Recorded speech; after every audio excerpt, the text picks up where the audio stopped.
মাগো, এই সংসারটা এমন এক মায়ার যা, এই সংসারকে তুমি যতদিন দিতে পারবে সংসার তোমার হয়ে কথা বলবে। যেদিন এই সংসারকে দেওয়ার মতো তোমার হাতে অতিরিক্ত কোনো বস্তু থাকবে না,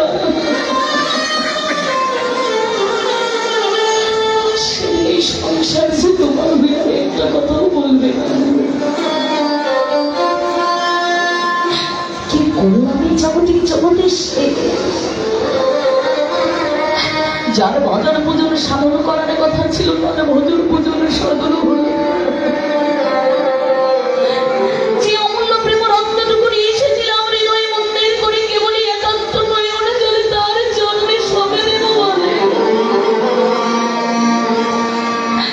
আজ সে অমূল্য প্রেম রত্নটুকু মায়ার প্রবঞ্চনায় পড়ে নষ্ট হয়ে গেল। মায়ার সংসারে আবদ্ধ হয়ে আমার আমার করে মরছ মানুষ। আজকে ভাবছো দমন আমার, জন আমার, গাড়ি আমার, বাড়ি আমার। হরে কৃষ্ণ। ছোট একটা বাচ্চা এখানে কাঁদতেছে, কমিটির টেবিলের সামনে আছে, কমিটির মঞ্চের সামনে। প্লিজ, কোন মায়ের সন্তান ছোট বাচ্চা তাকে আসার জন্য এখানে অনুরোধ করছি। কিন্তু জীবন আমাদের অন্তিম সময়টা একেবারে ঘনিয়ে আসবে। সেদিন ওই আপুর জমিরা আমাদের আপুর আজকে জলের জন্য দিনের পর দিন রাতের পর রাত তুমি গাধার মতো কেটে মরছো, কুকুরের মতো ফেটে মরছো। যাদের জন্য এই যে সাধুগুরু বৈষ্ণবের সঙ্গ থেকে বঞ্চিত হচ্ছ, সময় আসলে এই মনে চাইবে সাধুর চরণ দুটি ধরে কাঁদা, মনে চাইলেও শরীর দেহে সেদিন শক্তি থাকবে না। আজ যে নয়ন দিয়ে জগতের জগতের সকল কিছু দর্শন করেছো, কিন্তু আমার রাধা গোবিন্দের যুগল দর্শন করছো না। একদিনের নয়ন দুটিও চাইবে আমার রাধা গোবিন্দের চরণ যুগল দর্শন, কিন্তু সেদিন দুটি নয়নের মধুরতা এসে যাবে, নয়নে মনে চাইবে তুমি হাত দিয়ে আমার রাধা গোবিন্দের সেবা করি, কিন্তু সেদিনই হাত দুটি আমার রাধা গোবিন্দের চরণ পর্যন্ত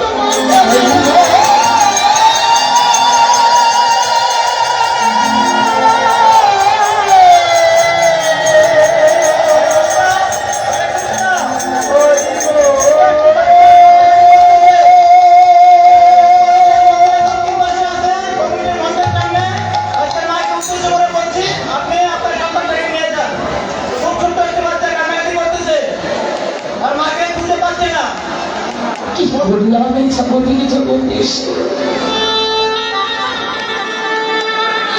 এই মায়ার সংসারের মানুষকে ভালোবাসা না দিয়ে রক্তিক ভালোবাসাও যদি আমার ভগবানের চরণে দান করতাম,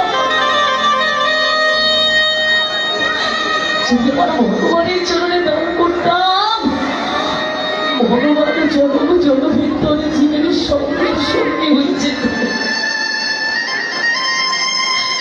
যাদেরকে ভালো লাগবে বলে সুখের সাম্রাজ্য, ওই যে তোমার 10তলা 5তলা অট্টালিকা গড়ে তুলেছ মানুষ, যেদিন তোমার দেহ থেকে প্রাণবায়ুটা একেবারে চলে যাবে,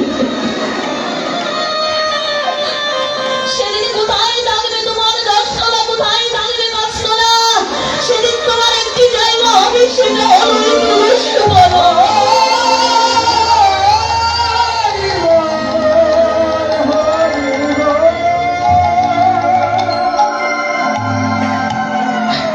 দেহ থেকে প্রাণ পাখিটা চলে যাবার সঙ্গে সঙ্গে তোমার স্বাদের ঘর থেকে তোমাকে বাহির করে দেবে।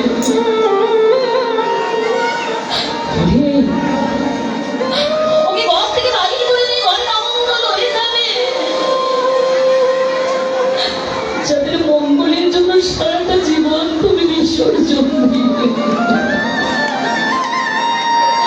তোমার আর সেই ভৌতিক দেহের কোনো মূল্য তাদের কাছে না।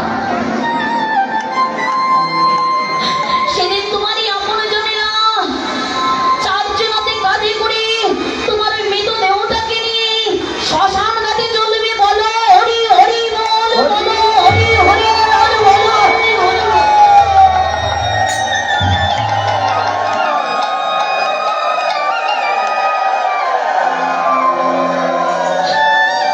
সেদিন শ্মশান ঘাটে দেহটা নিয়ে যাবে রে মা। সেদিন কোথায় থাকবে তোমার আত্মীয় অহংকার?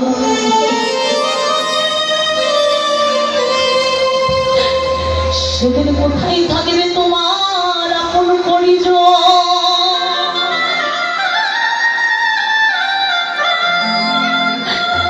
সেদিন কোথায় থাকবে তোমার এত অর্জন মিথ্যাপতি মান সম্মান?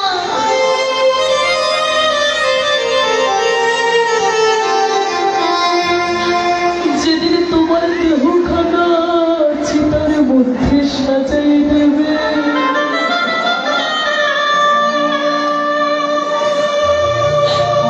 আমার প্রথম বলা সে মা বাবা বলা সন্তানটা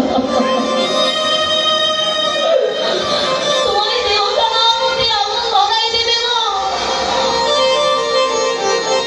যেন দেহখানা জ্বলে পড়ে ছাই হয়ে যায়।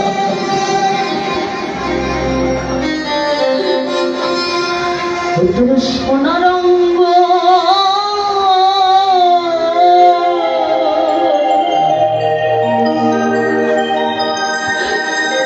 সেদিন হবে ভঙ্গুনে।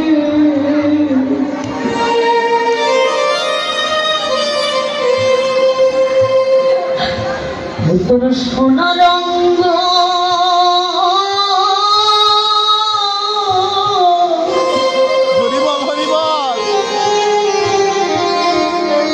সেদিন হবে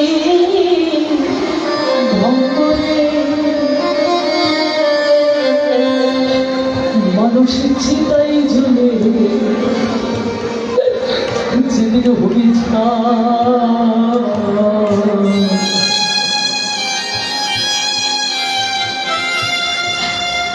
নীল আকাশে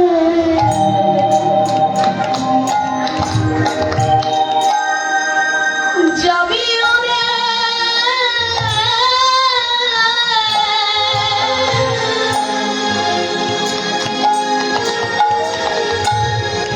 কইলালি গো।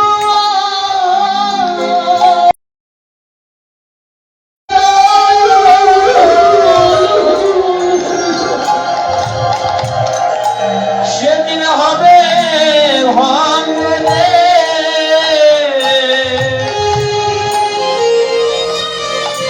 ও তুই যেদিন মনে হবে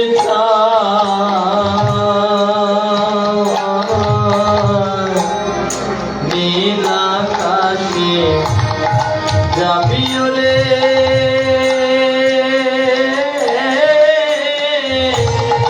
কয়লা রে ধোয়ায় নীল আকাশে যাবি ওরে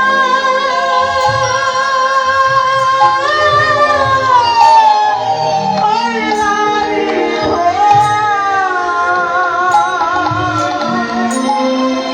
দেহটা কি সহজেই কয়লা হয়ে গেল? এই যে পাপের ভরা দেহখানা সহজে আগুনও নিতে চায় না, সহজে আগুনেও পড়তে চায় না এই দেহখানা। সেই দেহখানা যেন জ্বলে পড়ে ছাই ছাই হয়ে যায়। সেদিন আমারই আপনজনেরা কি করে? জ্বালিবে অঙ্গ খুঁজে খুঁজে মারিবে বাড়ি খারার গিছে রে। জ্বলবে আগুন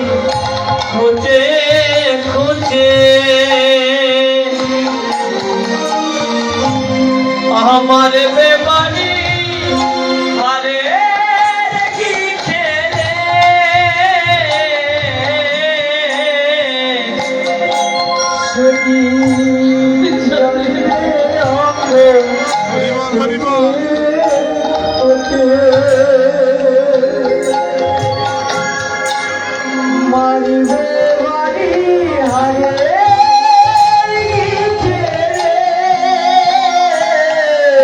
ওদের পিঠে চামেলা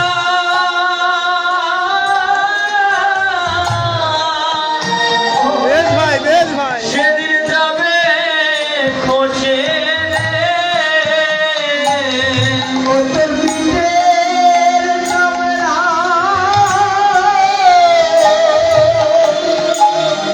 সেদিন যাবে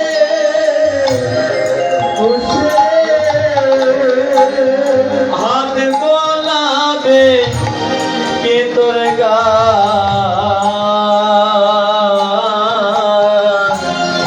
নীলা আকাশে যাবি উড়ে